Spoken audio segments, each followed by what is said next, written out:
Allahumma salli ala Sayyidina Muhammadin al-Fatih lima ughliq wal khatim lima sabaq nasiril haqqi bil haqq wal hadi ala siratikal mustaqim wa ala alihi haqqa qadrihi wa miqdarihil azim. A'udzu billahi minasyaitonir rajim. Bismillahirrahmanirrahim. Yarfa'illahu alladhina amanu minkum walladhina utul ilma darajat. Pertama-tama mari kita panjatkan puja dan puji syukur kita ke hadirat Allah Subhanahu wa taala yang telah memberikan kesempatan kita untuk hadir di majelis yang penuh barokah ini, insyaallah amin. Pada malam hari ini kita akan melaksanakan kegiatan pengajian Qurratul Uyun yang diselenggarakan oleh Ikatan Mahasiswa Bondo di Malang atau disingkat dengan IKMAS Malang Raya. Nah, kedua kalinya marilah kita senantiasa bersolawat kepada junjungan terbaik kita, guru dari para guru kita, Intan Permata Kota Madinah, baginda Nabi Muhammad SAW. Dan penjelasan sedikit tentang ayat yang saya bacakan tadi, yang artinya bahwa Allah akan mengangkat derajat orang-orang yang beriman dan juga orang-orang yang berilmu di antara kamu sekalian, yang semoga kita pada malam hari ini yang kegiatannya bertujuan agar menambah ilmu kita, semoga Allah mengangkat derajat kita, amin Allahumma amin.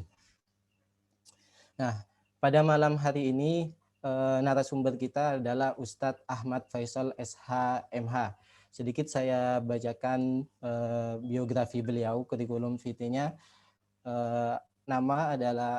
Nama Ahmad Faisal SH MH, tempat tanggal lahir Banyuwangi 20 Juni 1993, alamat Jalan Nuansa Timur, Blok E nomor 12 Jimbaran, Kutai Selatan. Nah, riwayat pendidikan formal dimulai dari SDN 3 Tulung Rejo Glenmore Banyuwangi, MTSN Glenmore Banyuwangi, SMA Ibrahimi Sukoharjo Situbondo, S1 Institut Agama Islam Ibrahimi Sukoharjo Situbondo, S2 Universitas Islam Negeri Maulana Malik Ibrahim Malang. Lalu riwayat pendidikan non formal ada MI Salafiyah Syafiyah Sukoharjo Situbondo, Lembaga Pengembangan Bahasa Arab LPBA, Qiratuna Pondok Pesantren Salafiyah Syafiyah Sukoharjo Situbondo, MTS Salafiyah Syafiyah Sukoharjo Situbondo, Mahat Ali Marhala Ulah, Pondok Pesantren Salafiyah Syafiyah Sukoharjo Situbondo, Pondok Pesantren Anwarut Taufik Batu Malang. Lalu pengalaman organisasi Sekretariat Iksas Pusat Pondok Pesantren Salafiyah Syafiyah Sukoharjo Situbondo, Koordinator Kaderisasi Sub Iksas Banyuwangi Selatan, Koordinator Kaderisasi Rayon Iksas Banyuwangi, Kis Al-Lugo LPBA Pondok Pesantren Salafiyah Syafiyah Situbondo, Pengurus Lembaga Batsul Masail Pondok Pesantren Salafiyah Syafiyah Sukoharjo Situbondo, Koordinator Kaderisasi BEM Fakultas Syariah, Koordinator Bidang Intelektual Himpas UIN Malang, dan juga senior dari Ikatan Mahasiswa Alumni Salafiyah Syafiyah Malang Raya IKMAS Malang.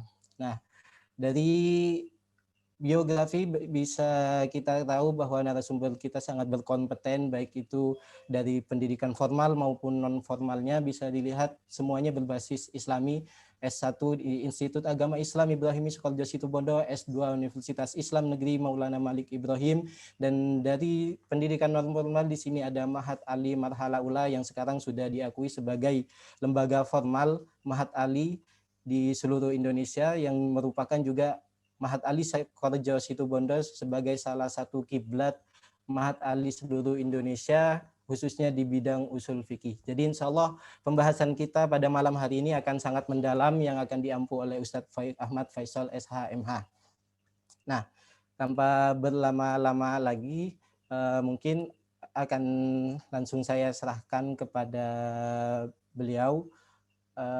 Sedikit saya ingin menyampaikan kalam dari seorang ulama kita, Sufyan bin Uyainah, yang mengatakan bahwa tahapan pertama dalam mencari ilmu adalah mendengarkan, kemudian diam dan menyimak dengan penuh perhatian, lalu menjaganya, lalu mengamalkannya, kemudian menyebarkannya. Nah, mari setelah ini mari kita sama-sama diam, menyimak dengan penuh perhatian, lalu kita jaga dengan cara kita catat, kemudian kita amalkan, dan semoga bisa kita sebarkan nantinya.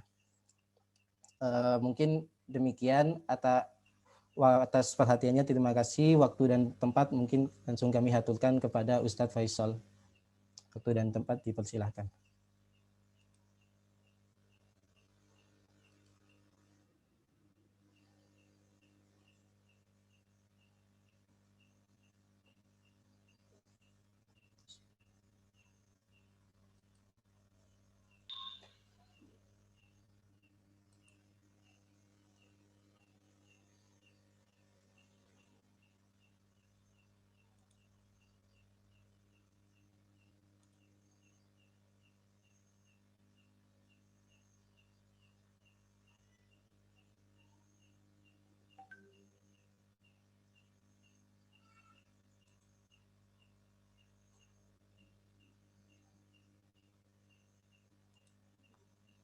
Ustadz Faisal, apakah sudah hadir?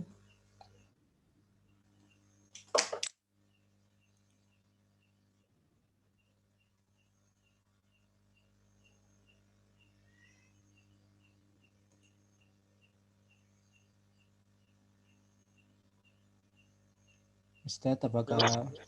Halo. Alhamdulillah, sudah Ustadz. Oke. Assalamualaikum warahmatullahi wabarakatuh. Waalaikumsalam. Waalaikumsalam warahmatullahi wabarakatuh. Alhamdulillah.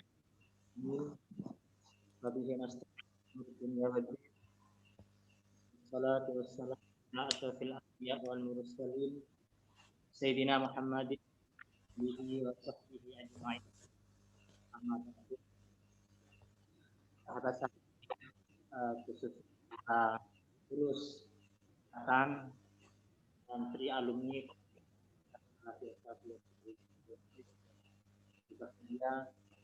harapan dan insyaallah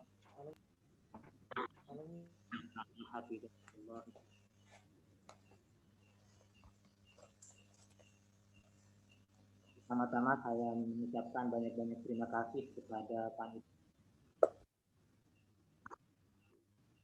Allah untuk bisa berbagi ilmu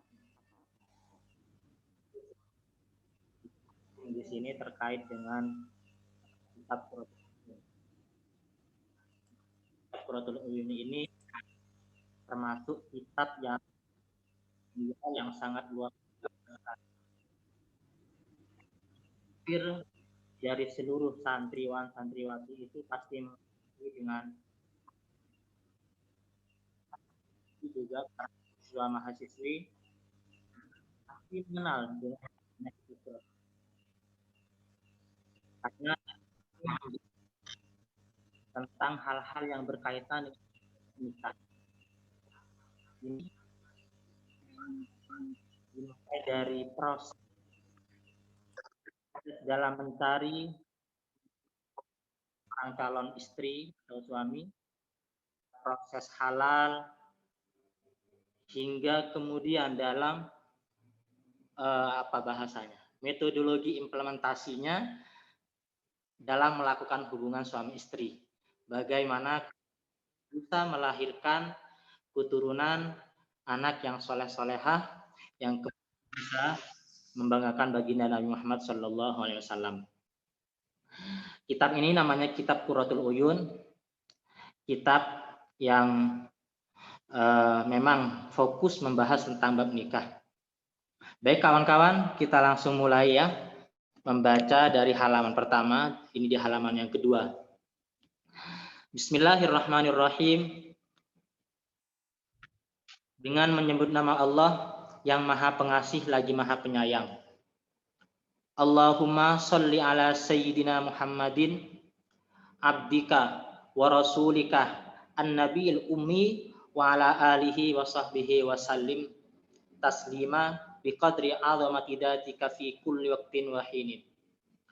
Allahumma ya Allah, sholli, berikanlah rahmatmu ala Sayyidina Muhammadin, kepada junjungan kami, junjungan kita yaitu Nabi Muhammad, abdika hambamu, wa rasulika dan utusanmu. Nabi Muhammad itu an-nabiyil ummi, sosok nabi yang ummi, sosok yang bisa baca dan tidak bisa menulis. Wa ala alihi dan semoga sholawat rahmat Allah itu tercurah limpahkan kepada keluarga Nabi, wa sahbihi dan sahabat Nabi, wasallim dan semoga keselamatan juga tercurahkan kepada baginda, kepada para keluarga dan para sahabatnya. Sedikit yang ingin disampaikan, ketika di awal ada kata-kata Allahumma sholli, maka di belakang itu pasti wasallim, bukan wasallama. Sering terjadi ketika kita misalkan di acara tahlilan, itu sering salah. Ketika di awal sallallahu ala Muhammad, maka di belakang wasallam.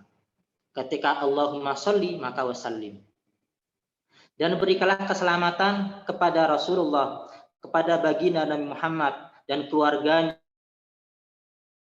dan sahabatnya, tasliman dengan keselamatan, biqadri azamati dzatika dengan ukuran, dengan kadar keagungan zatmu, fi kulli waqtin di setiap waktu, wahinin dan setiap masa. Jadi pertama kali musannif di sini mendahului ucapannya atau karangannya ini dengan pembacaan basmalah. Dengan pembacaan Bismillahirrahmanirrahim. Ucapan Bismillahirrahmanirrahim adalah ucapan yang pendek, mudah, tapi sangat luar biasa manfaatnya. Imam As-Subki dalam tabaqahnya, beliau meriwayatkan satu hadis, wa kullu amrin dzi balin la yubda'u bi bismillahirrahmanirrahim fahuwa abtar. Kullu amrin dzi balin, adapun setiap perkara yang penting, nilai baik, la yubda'u bi bismillahirrahmanirrahim, yang tidak diawali dengan bismillahirrahmanirrahim, fahuwa abtar, maka itu hilang keberkahannya, terputus keberkahannya. Maka pantas kalau kemudian dalam kitab ini dimulai dengan ucapan Bismillahirrahmanirrahim. Yang kedua kemudian disusul dengan pembacaan sholawat. Pembacaan sholawat yang dihaturkan kepada baginda Nabi Muhammad SAW, kepada keluarganya dan para sahabatnya. Kemudian alhamdulillahilladzi sanna li'ibadihin nikaha. Alhamdulillah, adapun segala puji lillahi ialah milik Allah. Alladzi sanna, yang telah mensunnahkan, li'ibadihi kepada para hamba-hambanya, an-nikaha kepada pernikahan. Alhamdulillah, kita bersyukur karena Allah telah mensunnahkan nikah kepada para hamba-hambanya. Wa nahahum, dan melarang, mencegah siapa Allah, hum kepada para hamba-hambanya, anis sifahi dari perzinahan. Jadi bersyukur karena Allah telah mensunnahkan, mensyariatkan nikah kepada para hamba-hambanya ini. Karena dengan disunnahkannya ini, maka setiap amalan-amalan yang dilakukan setelah pernikahan itu semuanya bernilai ibadah. Bahkan tak terkecuali ketika seorang laki-laki meluapkan hasratnya, meluapkan nafsunya kepada istrinya, di sana ada nilai sedekah, di sana ada nilai ibadah. Maka para sahabat waktu itu tercengang, ya Rasulullah, bagaimana? Kurang lebih begini, ya Rasulullah, ayati ahaduna syahwatahu wa yakunu lahu fiha ajrun.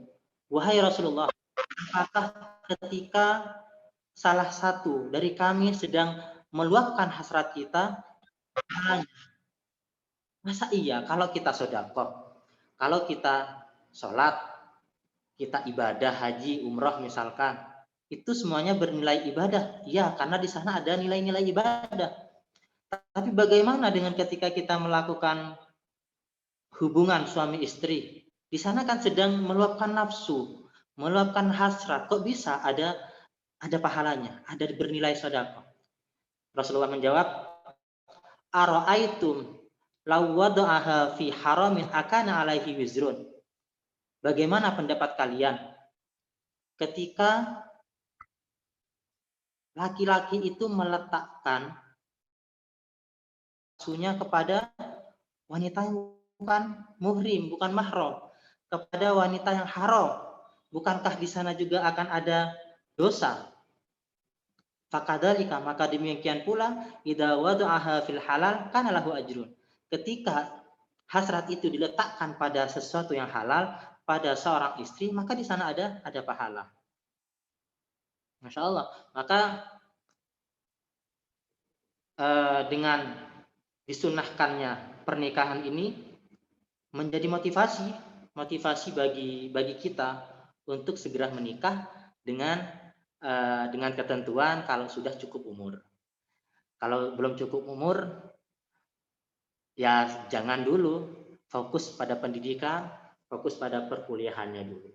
Wa nahahum anis sifah, dan Allah melarang dari bukan hanya perzinahan teman-teman, tapi juga mendekati zina pun juga haram.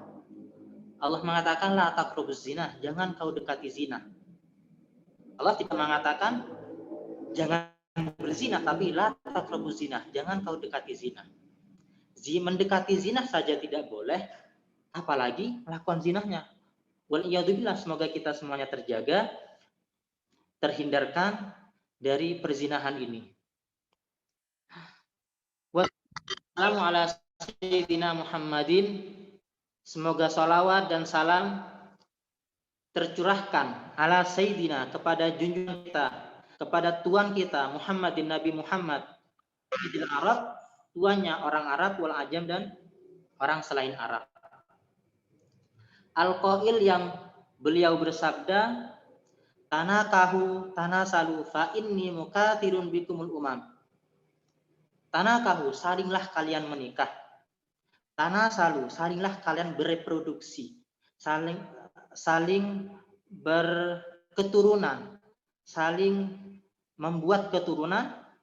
Fa inni, karena sesungguhnya aku, katanya Rasulullah, mukathirun bikumul umam, aku bangga dengan jumlah kalian yang banyak. Rasulullah memerintahkan untuk menikah dan melakukan reproduksi atau melakukan regenerasi keturunan, karena nantinya Rasulullah itu akan membanggakan umatnya kelak di hari kiamat. Maka dari hadis ini kemudian makruh hukumnya ketika seorang wanita itu menggunakan KB atau menggunakan suntikan untuk mencegah kehamilan. Kalau di kitab Fathul Mu'in itu bahasanya azal. Azal itu mengeluarkan sperma di luar. Itu hukumnya makruh. Kenapa? Karena di sana bisa menghambat kehamilan, bisa tidak hamil. Padahal tujuan dari pernikahan itu adalah supaya memiliki anak. Ketika kemudian diputus dengan KB, diputus dengan suntikan, maka tujuan dari pernikahan yaitu untuk menjaga keturunan itu sudah tidak ada nantinya. Makanya makruh. Ya, dari sebagian yang mengatakan boleh kalau untuk mengatur pernikahan supaya tidak terlalu dekat, misalkan, itu nggak ada masalah. Dari hadis ini juga sebenarnya bisa kita pahami bahwa semakin banyak anak akan semakin membanggakan Rasulullah Shallallahu Alaihi Wasallam. Maka perbanyak anak. Ada dalil akli yang kemudian sebagai motivasi, kalau semakin banyak anak akan semakin membanggakan Rasulullah, maka semakin mempunyai banyak istri juga akan mempunyai banyak anak, yang otomatis juga akan semakin membanggakan Rasulullah Shallallahu Alaihi Wasallam. Kalau misalkan satu istri memiliki 5 anak, otomatis kalau seandainya ada 4 istri, ada 20 anak. Masya Allah. Tapi dengan ketentuan harus adil. Ini sulit tapi ya teman-teman, ini sulit. Cuma memang kemudian ini bisa dijadikan sebagai dalil bahwa semakin banyak anak akan semakin membanggakan baginda Nabi Muhammad sallallahu alaihi wasallam. Wa ala alihi at-tayyibin, dan selawat dan salam tercurah limpahkan kepada para keluarganya Nabi at-tayyibin yang baik, ashabihi dan para sahabat-sahabatnya Nabi ajma'ina kesemuanya. Semoga salat dan salam tercurah limpahkan kepada baginda Nabi Muhammad sallallahu alaihi wasallam, para keluarga, para sahabatnya semuanya, wa azwajihi dan para istri-istri Nabi. Ummahatul mukminin, mereka lah ummahatul mukminin. Ummahatul mukminin ini adalah lakop atau panggilan kepada para istri-istri Nabi, dan haram hukumnya menikahi para ummahatul mukminin. Dan semoga salawat dan salam tercurah limpahkan kepada para tabi'in. Tabi'in ini adalah santrinya para sahabat. Jika sahabat itu nyantri kepada Rasulullah Sallallahu Alaihi Wasallam, maka tabi'in ini nyantrinya kepada para sahabat. Bisa jadi para tabi'in ini tidak menututi zaman Rasulullah, dia juga menututi zaman Rasulullah, tapi dia tidak pernah dengan baginda Rasulullah Sallallahu Alaihi Wasallam. Misalnya kayak Uwais Al-Qarni, yang dikenal dengan tabi'in, yang tidak dikenal di bumi, tapi dia terkenal di penduduk langit. Beliau sebenarnya satu zaman dengan baginda Muhammad, cuma karena belum pernah menemui Rasulullah sehingga dia masuk ke kalangan tabi'in. Ahum dan orang-orang tabi'ahum yang ikut, siapa orang ini? Hum kepada para tabi'in. Yang ikut kepada tabi'in tabi'in. Yang ikut kepada tabi'in namanya tabi'in, dan ila yaumiddin, sampai hari kiamat. Jadi di sini musannif itu sebenarnya mendoakan dari Rasulullah, para sahabat, para keluarganya, para istri-istrinya, termasuk kepada para tabi'in. Maka alhamdulillah kami yang mungkin dari teman-teman semua ini yang dari alumni Sukorejo termasuk dalam masuk dalam kategori doa ini.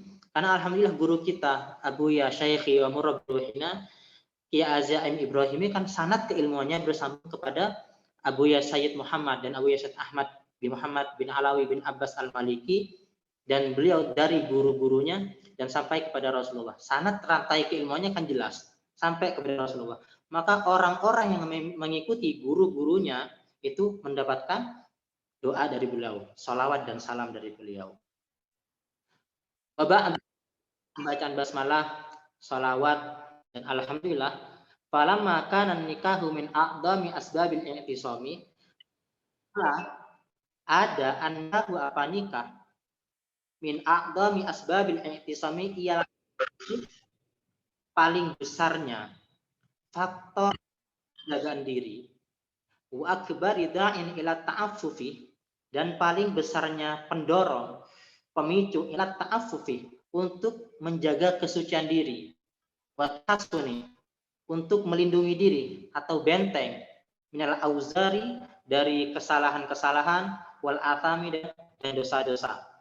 Ja'alallahu ta'ala, semoga menjadikan siapa Allah ta'ala, mannan, akan anugerah, menjadikan ala ibadihil mu'minin, kepada para hamba-hambanya yang mukmin, warahmatan, dan Allah memberikan rahmatnya dan perlindungannya, minasyaitonir rajim, dari setan yang terkutuk, wa ismatan, dan Allah memberikan penjagaan diri. Di sini musannif mengatakan bahwa ketika nikah itu dijadikan sebagai faktor terbesar dalam menjaga diri, dalam menjaga kesucian diri, dalam menjadi benteng dari kesalahan dan dosa, maka Allah menjadikan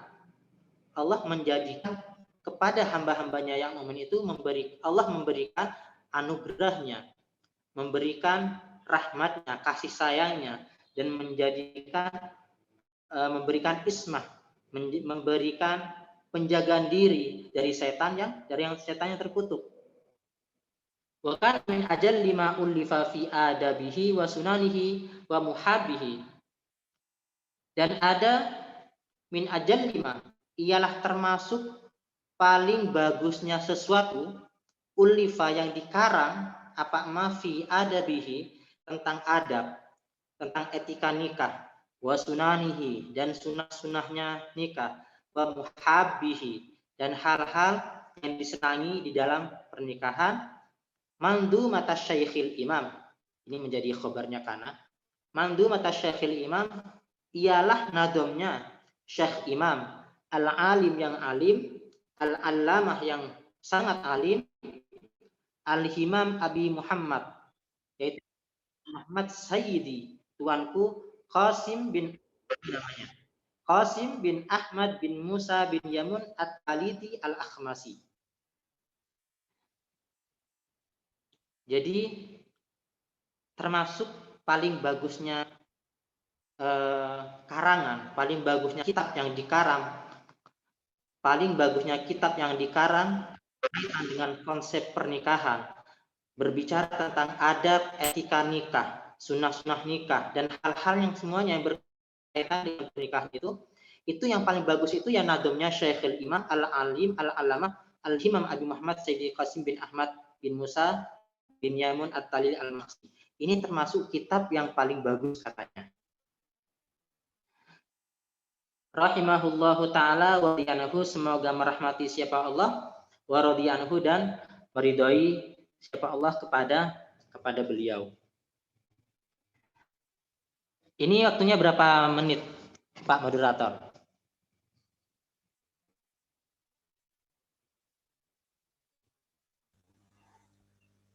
Mungkin sampai 21.30 ya. Oke, 21.30. Kalau di sini jam 22 sudah. Karena di sini Wita Bali. Okay. Jadi jam 2.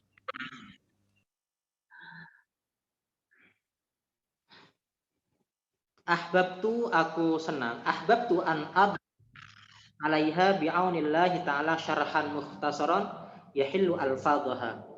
Ahbabtu, aku senang, an abda, untuk meletakkan atau alaiha, di atas nadam ini, bi'aunillah, dengan pertolongannya Allah, aku senang meletakkan atau mengarang syarhan mukhtasaran, akan penjelasan mukhtasaran yang ringkas, yahillu, yang mengurai, apa syarhan mukhtasar ini, penjelasan yang ringkas ini mengurai al-fadhaha, akan lafaz-lafaz nadam.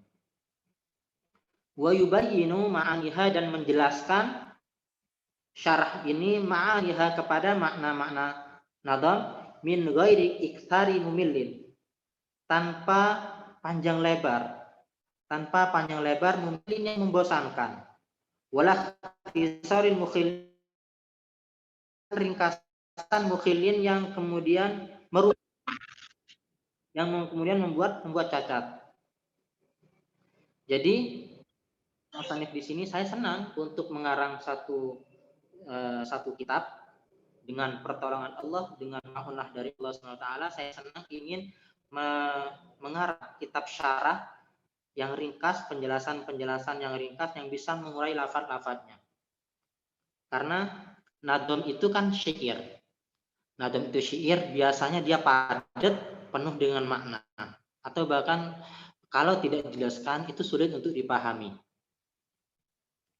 Maka kemudian oleh musannif disyarahi, diberikan penjelasan dengan penjelasan yang ringkas, dengan penjelasan ringkas mengurai lafaz-lafaznya itu, dan juga menjelaskan makna-makna dari tanpa mengurai, tanpa memperbanyak penjelasan yang membosankan.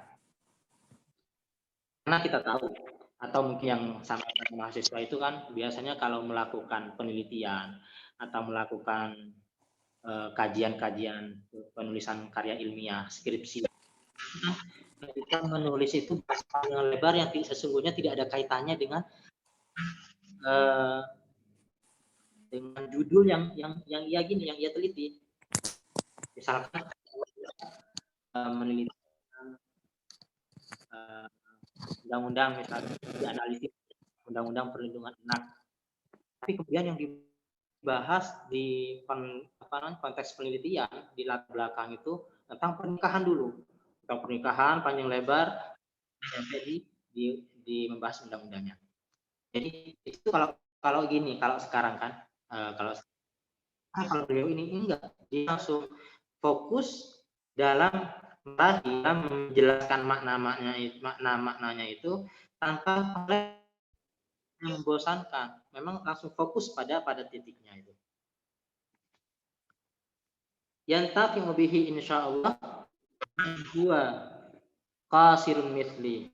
Yantafi'u yang bisa mengambil manfaat bihi dengan kitab ini insyaallah man siapa orang huwa yang ada pun main itu qasirun adalah orang yang terbatas, orang yang kurang sepertiku.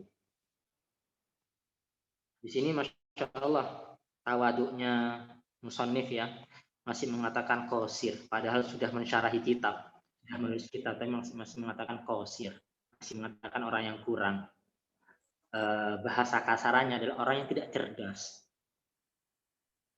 Beliau mengatakan semoga orang yang terbatas atau orang yang tidak cerdas itu bisa mengambil manfaat dari kitab ini.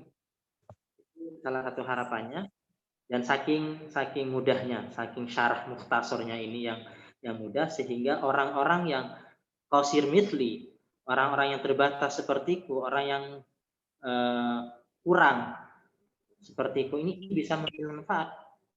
Atau gua orang ini ala syakilati ialah memiliki karakter yang sama seperti itu. Orang-orang yang memiliki karakter seperti itu bisa mengambil manfaat dengan kitab Qurratul Uyun ini. Wasyakli dan orang yang modelnya seperti saya. Orang yang modelnya seperti saya juga bisa mengambil manfaat dengan kitab Qurratul Uyun. Wasama itu dan aku memberi nama kitab ini, memberi nama Qurratul Uyun kepada Qurratul Uyun bisyarhi Nadb bin Yamun, dengan syarah atau dengan penjelasan Nadam Ibnu Yamun. Yamun yang itu yang namanya adalah Abi Muhammad Qasim bin Ahmad bin Musa bin Yamun. Jadi Qurratul Uyun ini syarah Nadam Ibnu Yamun menjelaskan khusus tentang pernikahan.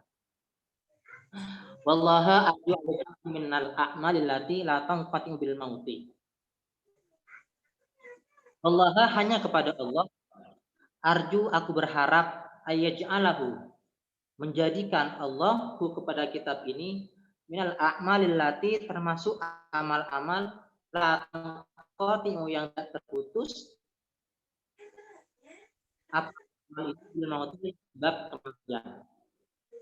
Jadi musannif berharap Allah menjadikan kitab ini sebagai kitab atau sebagai amal yang terus mengalir, yang tidak terputus sebab kematian. Terus mengalir.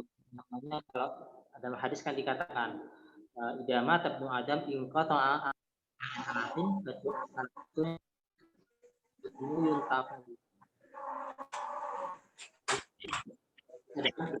kitab ini, ilmu ini harapannya dengan kitab ini menjadi amal jariahnya beliau yang terus mengalir sampai beliau wafat. Beliau wafat pun beliau masih mendapatkan pundi-pundi amal, transferan amal dari orang-orang yang mengambil manfaat dengan kitab ini. Wala ta'qubu sahibaha husratul fauti. Dan beliau juga berharap semoga Allah mengiringi wala ta'qubu sahibaha, dan tidak mengiringi sahibaha kepada pengarang kitab ini husratul fauti, hilangnya manfaat atau hilangnya kerugian. Artinya begini, ketika beliau sudah menulis kitab ini, kitab ini benar-benar bermanfaat. Beliau tidak rugi dengan hilangnya manfaat, dengan tidak bermanfaatnya kitab ini. Setelah beliau menulis kitab, kemudian kitab ini tidak bermanfaat, maka ini tidak diharapkan oleh musannif.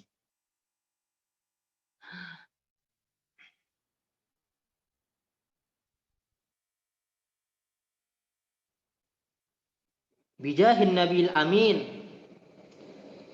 bijahin Nabil Amin, dengan wasilah kedudukan baginda Nabi Muhammad Al-Amin yang terpercaya. Alaihi afdhalas salati wa azkas salam. Alaihi atas Nabi Muhammad afdhalus salati, paling utamanya sholawat, wa azkas salam, dan paling bersihnya, paling sucinya keselamatan. Fi kulli waqtin wa hinin, di setiap waktu, wa hinin, dan setiap zaman. Jadi di paragraf ini pada intinya musannif itu berharap supaya kitab ini bermanfaat, kitab ini menjadi amal jariah beliau sebab kematian, sebab matinya beliau, dan terus mengalir hingga hari kiamat nanti. Qala An-Nadhim rahimahullah, berkata siapa An-Nadhim, yaitu Ibnu Yamun rahimahullah, semoga Allah beliau. Ini awal permulaan dalamnya ya. Bismillahirrahmanirrahim. Dengan menyebut nama Allah Ar-Rahman yang maha pengasih, Ar-Rahim yang maha penyayang. Al-kalamu alal basmalati syahirun muntashirun jiddan fala nutilu bihi. Al-kalamu adapun ucapan alal basmalati, atas basmalah, ucapan basmalah itu syahirun adalah populer, muntashirun jiddan yang tersebar sekali. Pakai banget, tersebar banget.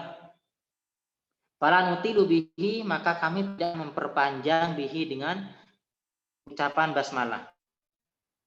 Jadi tadi sudah saya sampaikan di awal itu bahwa Bismillahirrahmanirrahim sesungguhnya adalah kalimat yang pendek, mudah diucapkan, tapi besar sekali manfaatnya. Luar biasa sekali barokahnya.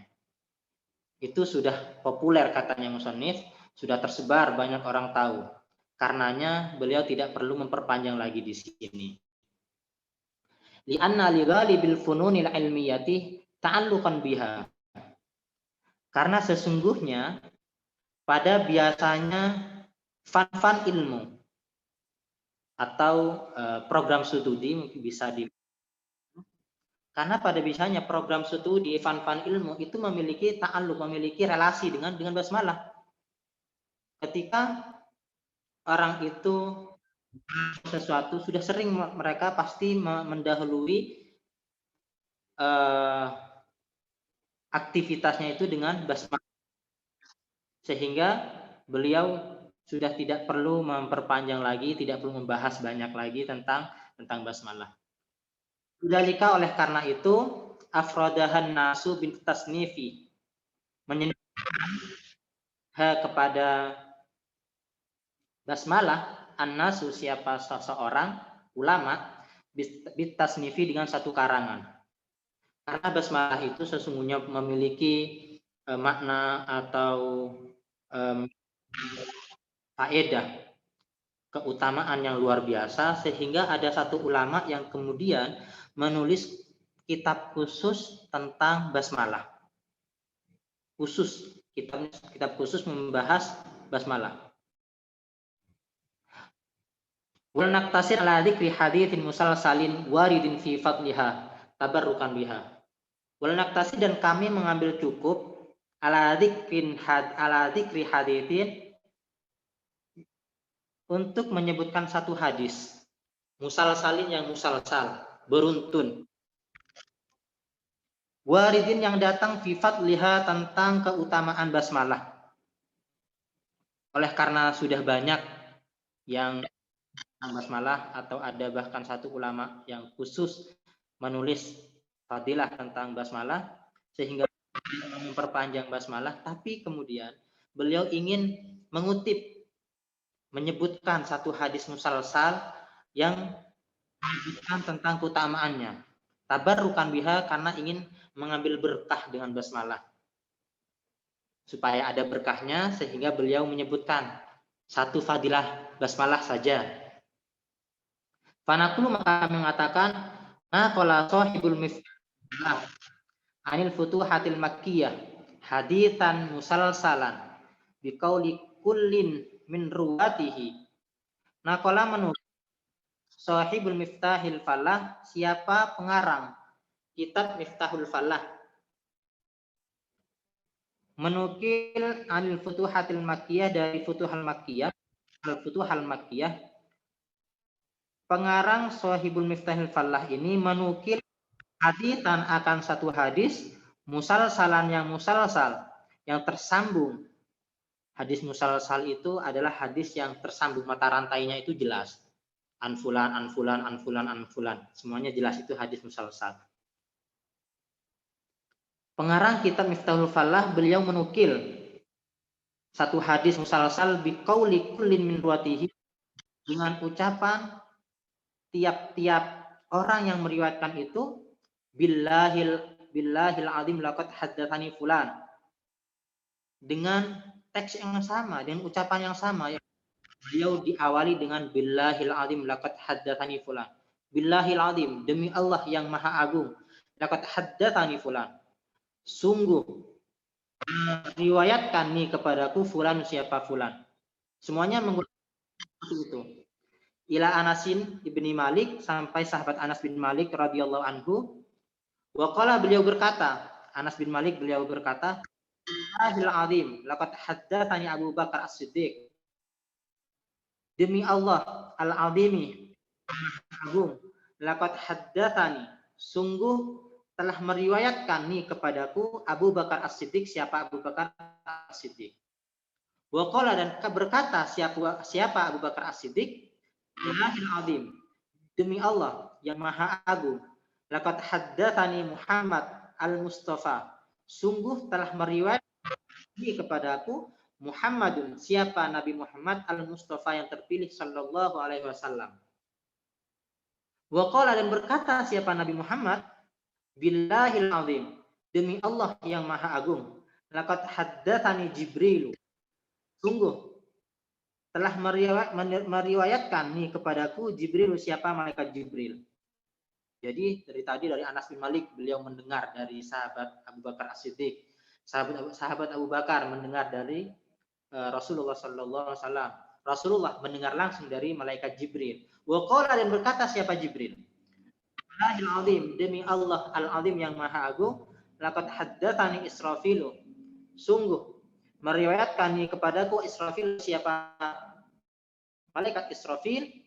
Malaikat Israfil meriwayatkan bi'izzati, ini firman Allah, bi'izzati wa judi wa karami man qara'a bismillahirrahmanirrahim muttasilatan bi Fatihatil kitab marratan wahidatan ishhadu alayya anni ghafartu lahu wa qabiltu minhul hasanat wa tajawaztu anhu sayyi'at wala uhriku lisanahu finnar wa ujiruhu min adzabil qabri wa adzabin nar wa adzabil qiyamah wa yalqani qabla al-anbiya'i wal awliya'i ajma'ina.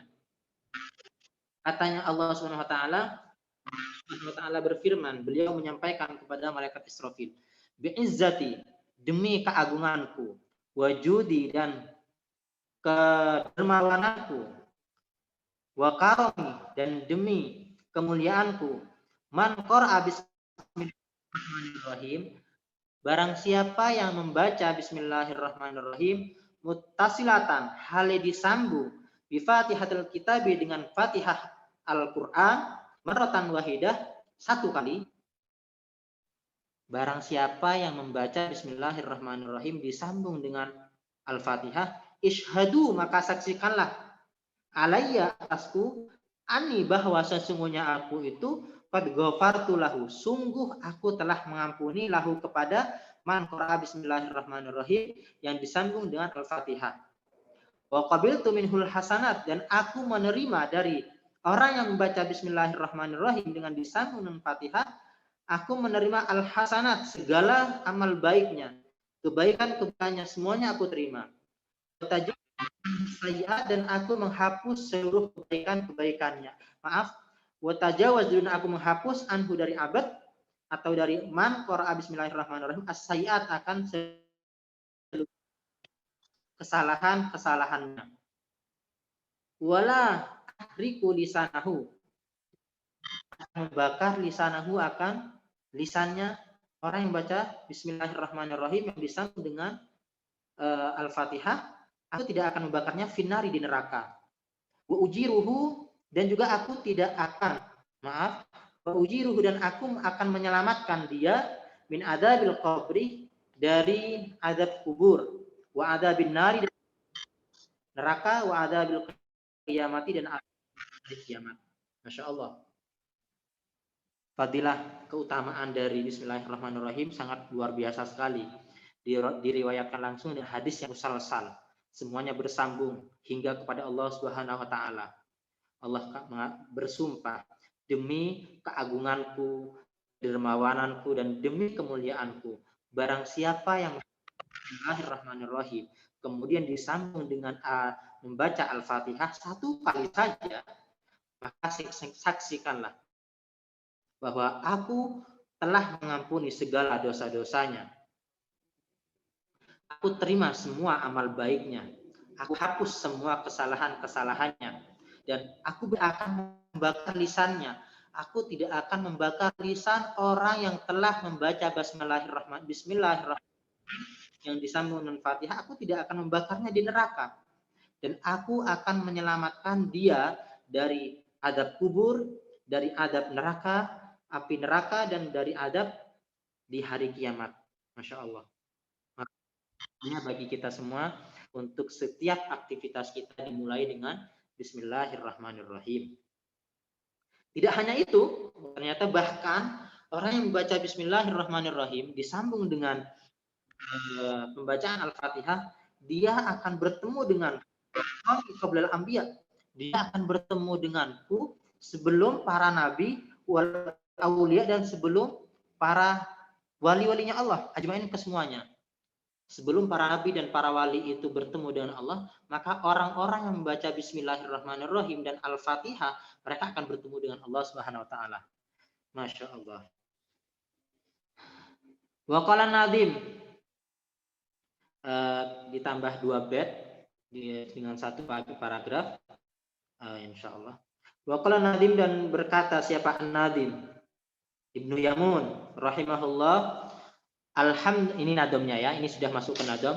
Alhamdulillahi ala dawami, thumma salatuhu ma'as salami ala imamir rusli wal anbiya'i Muhammadin wal ali wal abna'i.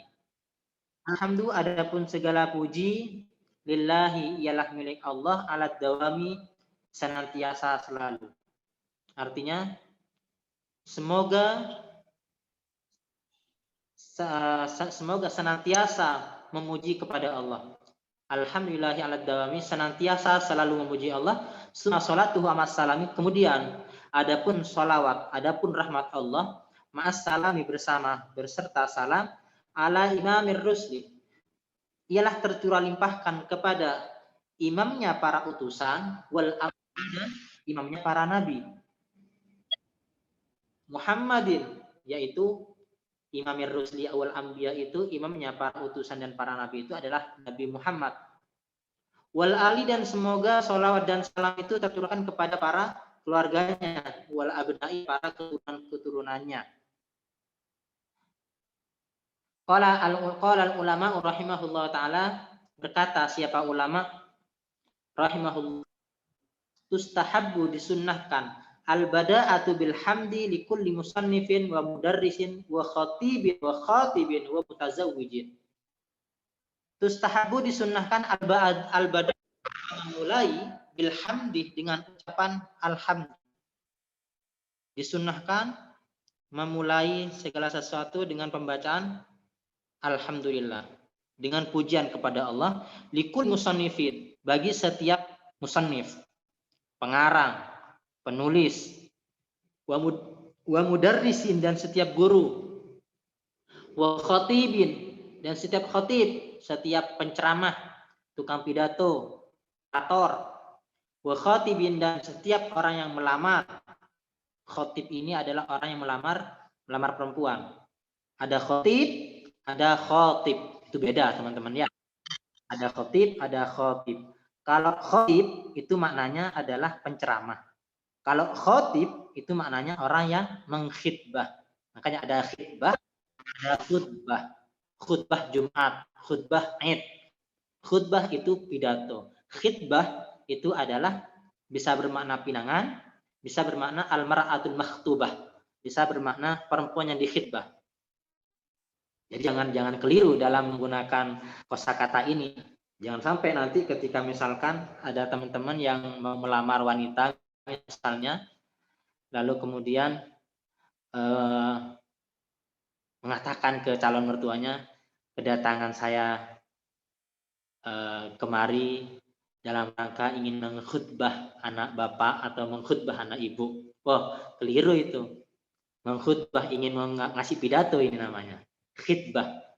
Khitbah, ingin mengkhitbah, melamar.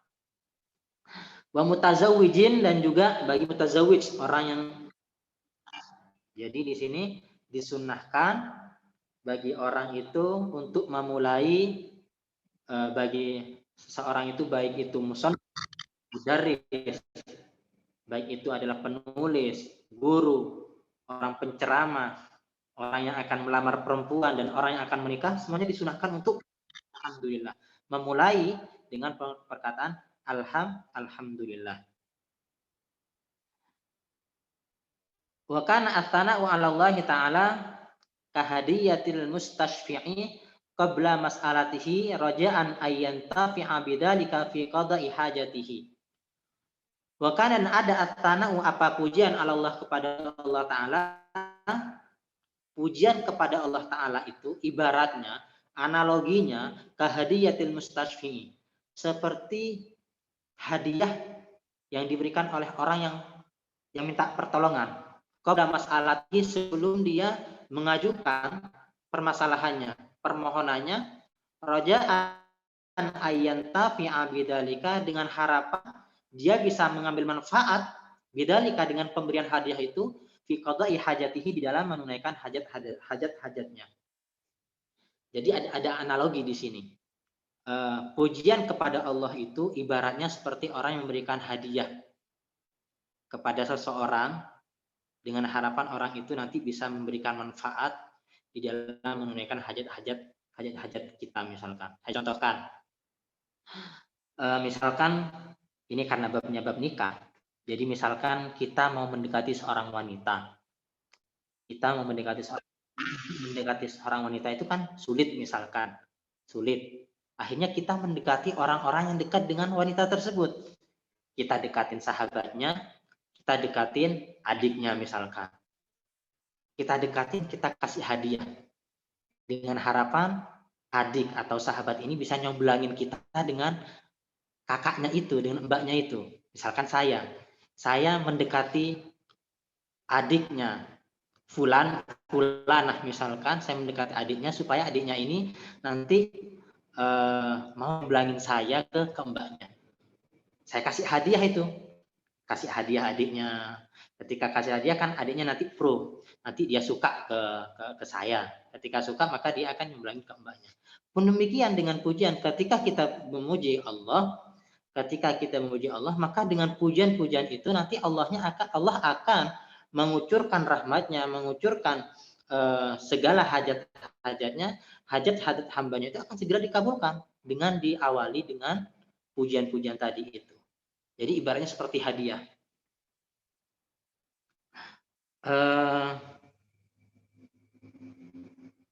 Intaha. Alhamdulillah, wallahu a'lam. Mungkin sampai di sini kajian kita pada malam hari terkait dengan muqaddimah, pendahuluan dari kitab Qurratul Uyun ini. Ini masih belum masuk ke bab nikahnya, masih awal-awal, masih muqaddimah. Biasanya ini kalau masih muqaddimah masih ngantuk-ngantuk, masih kurang semangat. Tapi nantinya ketika sudah masuk di bab nikah biasanya pada semangat. Karena kitab Qurratul Uyun membutuhkan konsentrasi, membutuhkan konsentrasi yang luar biasa untuk memahami teks-teksnya.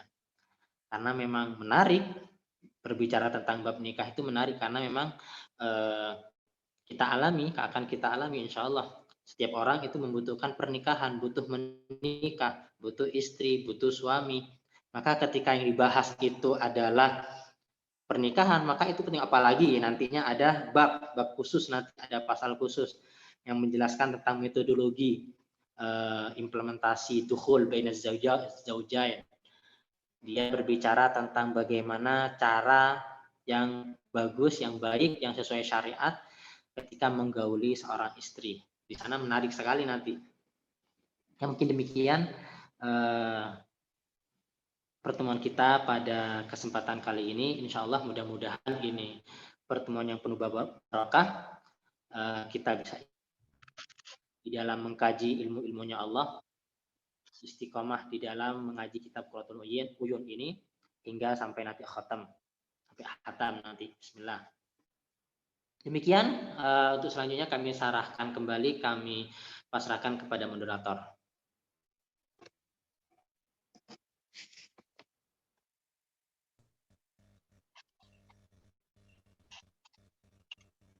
Halo. Izin masih suara saya terdengar?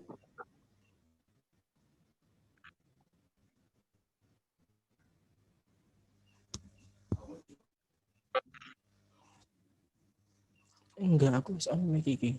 Suaraku. Sini. Cek.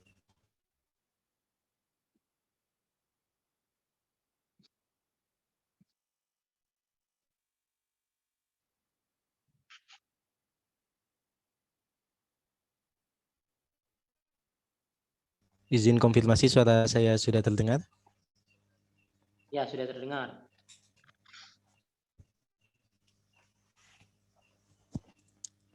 Baik, terima kasih Ustadz Ahmad Faisal atas penjelasannya. Jadi mungkin sebelum ke pertanyaan nih, saya sedikit simpulkan penjelasan dari awal tadi dan juga sebenarnya tidak terlalu lengkap karena saya terkendala koneksi, sering putus nyambung tadi.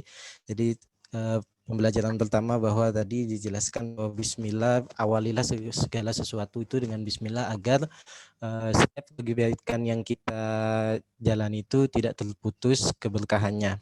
Lalu di awal di penjelasannya menikah itu merupakan suatu kesunahan karena di sini melampiaskan nafsu kepada istri itu sudah merupakan sedekah. Jadi sangat dianjurkan sekali ya.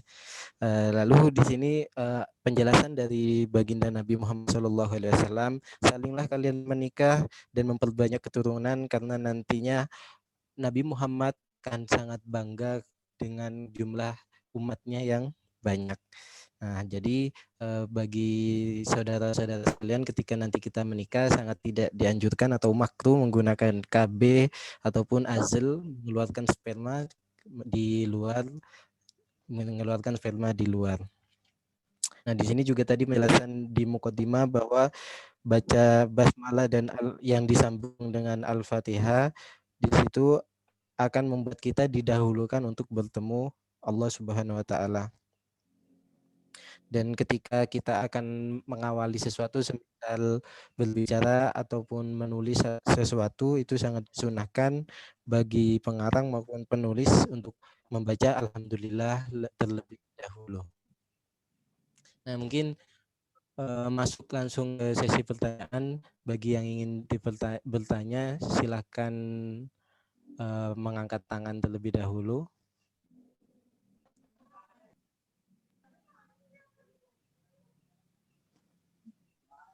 Ya, silakan Ahmad Basori.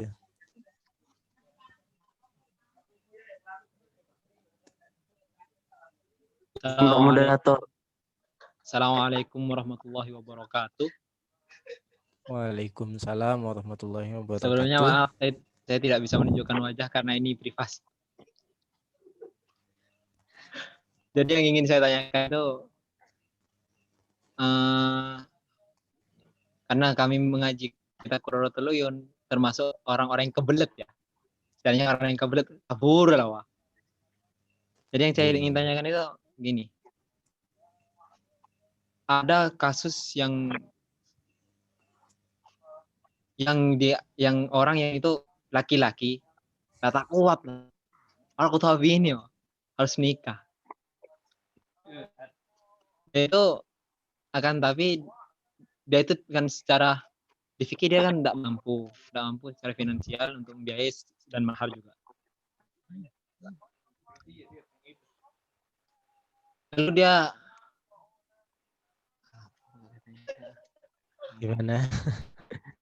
Bentar. Lalu kan kalau namanya orang yang nggak puasa kan ya, puasa. Tapi juga puasa dia nggak mampu. Solusinya itu apa? Nah itu pertanyaan pertama. Yang kedua, tentang yang Bismillah itu mengawali. Baik. Jadi pertanyaannya di sini intinya kan kita tahu kalau orang itu kebelet tidak mampu dianjurkan untuk puasa. Di sini kasusnya dia itu sudah berpuasa, tapi tetap aja buat. Ya itu kan pertanyaan tadi. Yang kedua itu gini.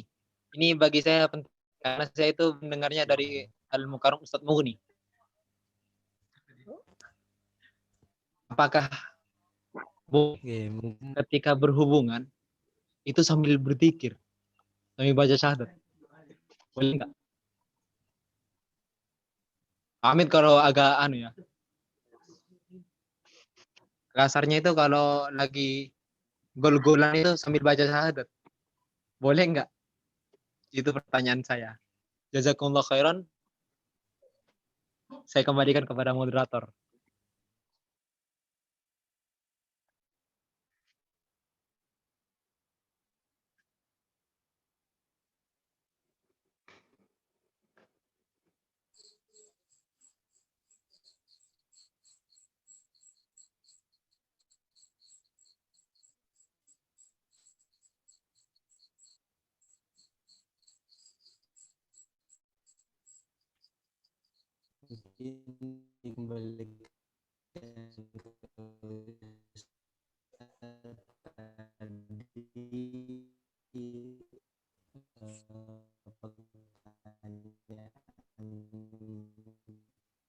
Pertama tentang ini ketika beristri dia itu berzikir gitu Ustaz.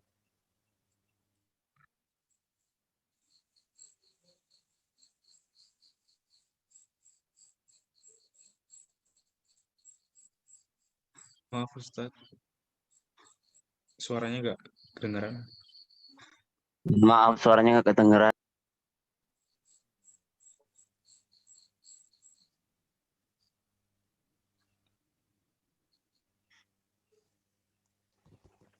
Cek sudah masuk suara saya?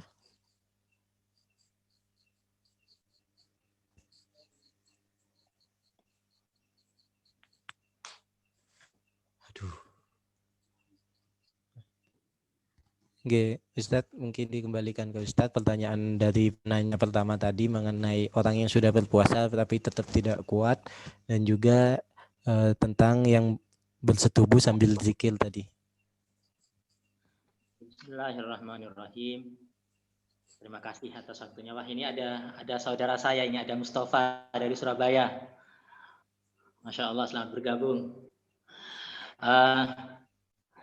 Sebenarnya ada Mustafa yang lebih untuk menjawab ini, Masya Allah.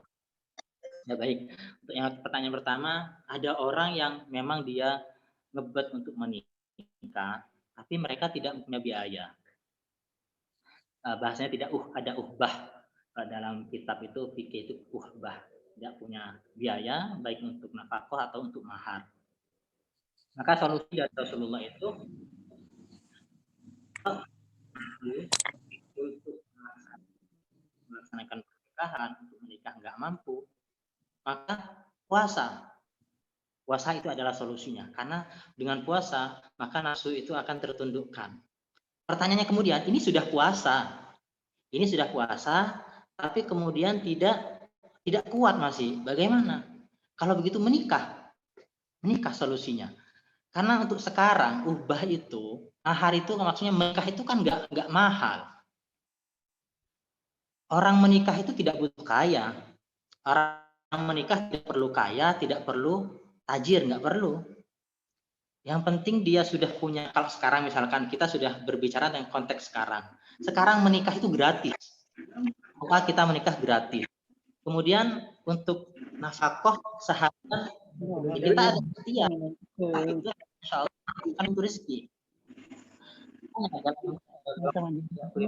An-Nur. Dalam Al-Quran An-Nur ayat 32 firman, wa ankihul ayama minkum was-solihina min ibadikum wa imaikum iyakunu fuqara yughnihimullahu min fadlih.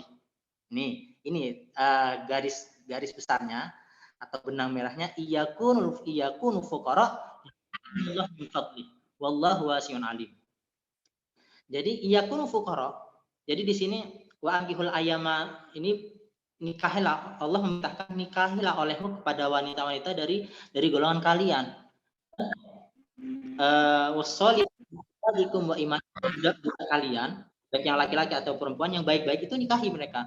Iyakunu fuqara, kalau dia orang-orang yang fakir, orang-orang yang tidak mampu, yughnihimullah, maka Allah mencukupkan dia. Allah akan mengkayakan dia min fadlih, dari karunia-Nya, wallahu wasi'un alim. Karena adapun Allah itu adalah zat yang maha luas pemberiannya, alimun lagi maha mengetahui. Artinya bisa dikatakan menikah itu adalah pintu rezeki. Kalau mau rezekinya maka, kalau mau rezekinya itu terbuka, maka menikah. Maka saya teringat dengan hadis riwayat Ad-Dailami, beliau mengutip atau meriwayatkan hadis, carilah oleh kalian rezeki dengan cara menikah. Carilah rezeki dengan cara menikah. Itu hadis Rasulullah, diriwayatkan oleh hadis riwayat Ad-Dailami. Menikahlah oleh kalian, menikah. Carilah kalian itu, carilah oleh kalian rezeki melalui proses pernikahan. Nah, makanya Syekh Nawawi Banteni, beliau dalam kitab Tangkihul Ukut, Syekh Nawawi Al-Bantani itu kemudian mengomentari maksud dari hadis carilah rezeki melalui proses pernikahan itu, maksudnya pernikahan dengan baik itu akan menarik rezeki. Pernikahan dengan niat yang baik itu akan menarik rezeki, akan membuka rezeki. Maka baca juga ada kitab saya lupa namanya, ada Minas Sada Alawin, itu dari keturunan Rasulullah, ada yang mengarap Kitabun Niat. Di sana banyak sekali tentang niat-niat dalam melakukan pernikahan sebelum akad. Apa aja pernikahannya, banyak sekali, bahkan 100 itu kalau nggak begitu. Ketika niatnya sudah baik dalam niat menikah, maka insya Allah yang nama rezeki itu akan terbuka, pintu rezeki itu akan dibuka. Jadi jangan takut menikah, jangan takut menikah, jangan menikah menunggu mapan, nggak perlu mapan. Kalau sudah ingin menikah, kebelet nikah, insya Allah nanti akan diberikan faraj, akan dikasih solusi oleh Allah Subhanahu Wa Taala. Itu mungkin yang bisa dijawab terkait bagaimana kemudian solusinya ketika sudah kebelet nikah. Tidak usah khawatir, insya Allah Allah yang ngasih rezeki. Allah itu sudah mengatur rezekinya, hamba-hambanya itu sudah diatur. Jadi nggak perlu takut. Bahkan saya teringat dengan satu hadis lagi. Lagi-lagi saya karena ini mendadak, jadi saya lupa hadisnya. Ada seorang sahabat yang kemudian mengadu sama Rasulullah. Ya Rasulullah, saya ini lagi melarat. Saya pengen menikah. Sama dengan pertanyaan tadi. Saya melarat, tapi saya pengen menikah. Gimana ini? Sama Rasulullah bagaimana? Kawin. Nikah. Menikahlah si sahabat ini, menikah. Ketika menikah ternyata belum bisa gini, belum bisa kaya, masih belum dibuka rezekinya, masih seret. Matur lagi ke Rasulullah, ya Rasulullah, saya masih seret, padahal saya udah nikah. Nikah lagi. Hingga kemudian ketika nikah lagi, nikah itu udah dua sekarang. nikah lagi, ternyata nggak kaya juga, nggak kaya. Matur lagi ke Rasulullah, ya Rasulullah, saya ini masih belum kaya, gimana ini? Rasulullah, nikah lagi yang ketiga kalinya, masya Allah. Nikah yang ketiga kalinya, sama juga masih mengalami hal yang sama. Matur lagi Rasulullah, nikah lagi yang keempat. Ketika keempat, masya Allah, dia menjadi orang yang kaya raya, dibuka semua pintu-pintu rezekinya. Bagi teman-teman yang mungkin sudah menikah, yang satu masih belum dibuka rezekinya, menikah lagi. Masya Allah, masya Allah. Enggak ya. Jadi untuk konsep poligami sebenarnya itu sangat ketat sekali, tidak serta merta kemudian semudah itu menikah, apalagi hanya tujuan karena kepentingan dunia, karena masalah uang, karena masalah kekayaan. Insya Allah yang penting ikhtiar. Orang imam memiliki tanggung jawab besar, bukan hanya di dunia tapi juga di akhirat. Kalau perempuan masuk surga gampang, dia hanya dengan 4 langkah dia bisa masuk surga. Jaga lisan, jaga kemaluan. Kemudian ada 4, saya lupa itu hadisnya juga. Jaga sholatnya, jaga puasanya. Pertama, jaga sholat, jaga puasa, jaga lisan, jaga farji. Kalau 4 ini dilakukan oleh perempuan, maka dia silahkan masuk surga lewat pintu manapun. Tapi kalau laki-laki nggak bisa, dia masih diminta pertanggungjawaban terkait dengan istri-istrinya, nggak bisa. Dia mau masuk surga, ternyata istrinya menggugat, nggak bisa masuk surga. Tanggung jawabnya besar. Tanggung jawab besar. Pun demikian, memiliki anak itu tadi saya sampaikan juga kan, memang semakin banyak anak, semakin membanggakan Rasulullah. Betul. Tapi kalau sekiranya memiliki anak memberatkan kita, karena inna auladakum fitnah, dalam Al-Quran mengatakan seperti itu. Anak itu fitnah. Fitnahnya kenapa? Karena bisa jadi gara-gara anak kita melakukan maksiat kepada Allah.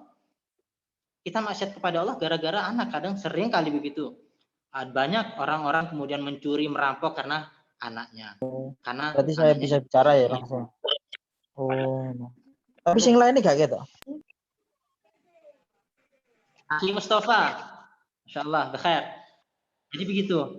Jadi memiliki anak pun itu juga harus memiliki tanggung jawab besar. Maka saya rekomendasikan juga ada kitab Sholahul Usroh. Sholahul Usroh itu karangannya Habib Umar yang sekarang ini juga sudah diterjemahkan oleh istri dari Habib Jamal. Ada Sukses Parenting di Era Milenial. Itu bagus sekali bukunya. Ini bukan promo ya, tapi sebagai referensi bahwa seorang laki-laki itu memiliki tanggung jawab besar. Proses-proses, tahapan-tahapan, fase-fase yang harus dia lalui semenjak dari proses mengkhidbah hingga anak, hingga kemudian hamil, melahirkan, kemudian mendidik, itu tanggung jawabnya besar sekali. Baca teman-teman, saya rekomendasikan itu. Baik, untuk yang kedua, bagaimana hukumnya berjima sambil berzikir? Dalam berjima itu ada zikir-zikir tertentu, kawan. Jadi ada apa namanya? Makanya nanti ini pentingnya kita membaca Qurratul Uyun. Nanti akan diajari bagaimana ketika zikir-zikirnya apa yang dibaca ketika melakukan itu. Jadi memang tidak ada masalah berzikir, tidak ada masalah. Tapi lebih baiknya nanti berzikirnya sesuai dengan yang telah dianjurkan. Misalkan apa yang pertama kali? Pertama kali apa ya? Ketika gini. Allahumma jannibna syaitan ma razaqtana gitu ya, kalau nggak keliru ya. Saya belum hafal. Barik lana. Bima razaqtana. Jadi Allahumma itu masih belum menghafal. Belum sempat menghafalkan doa itu. Tapi yang pasti boleh, tidak ada masalah dikir-dikir. Nanti Allahumma barik lana. Saya harap bisa ngaji terus ya. Yang bertanya nanti bisa ngaji terus sehingga kita tahu nanti dikir-dikir yang dibaca ketika kita melakukan hubungan suami istri, melakukan hubungan suami istri, kita bisa tahu apa yang dikir yang dianjurkan, yang dibaca. Terima kasih, begitu mungkin. Terima kasih penjelasannya Ustaz. Jadi kesimpulannya ketika tidak mampu ya jangan takut, karena menikah itu membuka rezeki. Bahkan kalau satu tidak cukup ya udah nambah lagi sampai nanti benar-benar jadi kaya. Lalu yang kedua tadi untuk zikirnya ada beberapa zikiran nanti. Jadi tetap ikuti pengajian ini sampai setiap minggunya agar tahu zikir apa saja yang diperbolehkan. Nah, oke, untuk pertanyaan selanjutnya mungkin kepada saudara Sariful Komar dipersilahkan. Oke, Assalamualaikum warahmatullahi wabarakatuh. Sebelumnya terima kasih terhadap Pak Moderator dan narasumber. Saya ingin bertanya, Islam telah mengajarkan kita segala sesuatu bagaimana kita makan dan minum ataupun memakai pakaian. Nah, apakah ada sunnah yang menjelaskan bagi orang Islam tentang adab berjima? Dan jika memang ada, apakah seseorang yang sudah menikah bagi orang Islam ini ketika melanggar jima tersebut itu dihukumi seperti semisal contoh yang marak tahun lalu itu terjadi khilafiyah di antara beberapa ulama tentang, maaf bahasanya agak ekstrim ya, tentang oral seks itu terjadi khilafiyah di antara para ulama. Nah, seakan-akan apakah tidak bertentangan dengan ayat Al-Quran surat Al-Baqarah ayat 223 yang mengatakan bahwa istri-istrimu adalah seperti tanah tempat kamu bercocok tanam. Maka datangilah tanah tempat bercocok tanammu itu bagaimana saja kamu kehendaki. Sekian Pak Moderator, terima kasih atas waktunya. Assalamualaikum warahmatullahi wabarakatuh. Jadi mempertanyakan tentang kenapa kok jima itu masih diatur dalam Islam. Kan di Al-Quran udah dijelaskan bahwa istri-istri kita itu seperti ladang yang bisa kita apakan saja seperti itu, Ustaz. Iya, terima kasih atas pertanyaan. Kalau saya seandainya jawab sekarang, nanti nggak seru. Ini semuanya ada dibahas ini nanti. Makanya di awal-awal kan tadi disampaikan gimana? Wa kana min ajalli ma ulifa fi adabihi wa sunanihi wa muhabihi mandumat asy-syekhil imam al-alim al-alama al-imam Abi Muhammad Sayyidil Qasim ila akhir. Di sini kan sudah sempat disinggung bahwa termasuk karangan yang paling bagus itu yang berkaitan dengan adab, etika. Tadi kan ditanyakan bagaimana etika ketika melakukan hubungan suami istri, bagaimana adabnya, apa ada hal-hal yang harus dilakukan begini atau begitu. Ini memang sedang kita bahas nantinya. Ini adalah kitabnya. Kitab Qurratul Uyun ini akan membahas tentang hal tersebut supaya tidak menyalahi syariat. Nanti mungkin untuk pertanyaan bagaimana adabnya, etikanya bagaimana, nanti kita akan bahas di pasal khusus tentang itu. Jadi jangan terlalu ngegas dulu, pelan-pelan kita majunya, tapi insya Allah pasti gitu loh. Kalau seandainya masih kita mukadimah membahas tentang basmalah, membahas tentang alhamdulillah, kemudian kita loncat langsung di bab itu nanti terlalu keburu-buru. Nanti ada semua itu. Di kitab ini akan kita bahas. Begitu Pak Moderator. Oke, Ustaz. Jadi intinya untuk saudara Sariful Komar tetap stay tune di pengajian tiap malam Ahad ini agar bisa tahu apa aja gimana adab-adabnya, terus nanti bisa mungkin penjelasannya langsung dijabarkan lebih rinci lagi tentang ayat Al-Qur'annya juga. Mungkin ada lagi atau kalau tidak ada biar tidak terlalu malam kita tutup gitu.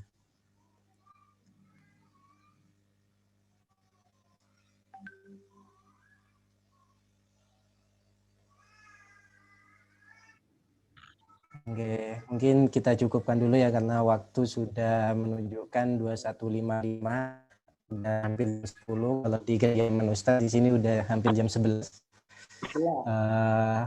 Mungkin ada banyak kesalahan yang dilakukan sebagai moderator, maupun itu disengaja maupun secara teknis yang semacamnya. Saya mohon maaf yang sebesar-besarnya. Saya ucapkan terima kasih atas kehadirannya seluruh peserta, terutama kepada narasumber kita. Alhamdulillahirabbil alamin. Mari kita tutup dengan doa kafaratul majlis. Subhanallahumma wa bihamdika astaghfiruka wa atubu ilaik. Assalamualaikum warahmatullahi wabarakatuh. Waalaikumsalam warahmatullahi wabarakatuh. Halo Ustaz, dari Waalaikumsalam Bagaimana Ustaz? warahmatullahi wabarakatuh. Terima kasih Ustadz. Ustadz Faisal dari Bali mana? Waalaikumsalam warahmatullahi wabarakatuh. Dari Jimbaran. Oh, Jimbaran gitu. Jimbaran ya? Jimbaran. Saya Tabanan. Oh, Masya Allah. Saya Tabanan juga, Pak. Pak Ustadz. Saya Kediri Tabanan. Saya di Tabanan Kota, Rumah Kasih Ibu. Oh, nggih. Alhamdulillah saya Bali juga, Bali Kairan. Astagfirullah. Wah ya, ini malam kajian ini. Daripada malam mingguan di tempat-tempat Malmingan. mending kita ngaji bareng. Kalau Mustafa enggak malam mingguan itu.